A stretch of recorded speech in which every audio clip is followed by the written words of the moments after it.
نبی صلی اللہ علیہ وسلم کے اس فرمان والے دن لوگوں نے اس کو عید بنا لیا۔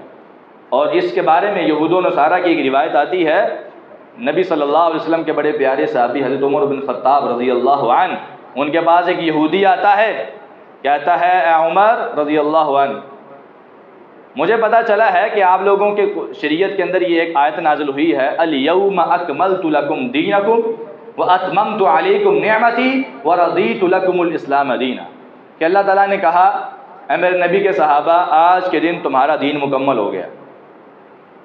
وہ یہودی کہنے لگا کہ اے عمر اگر یہ آیت ہماری شریعت میں نازل ہوتی، ہمارے دین میں نازل ہوتی، تو ہم نازل اس آیت کے نزول والے دن کو عید بنا لیتے۔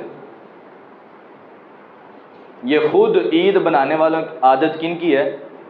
یہودیوں کی۔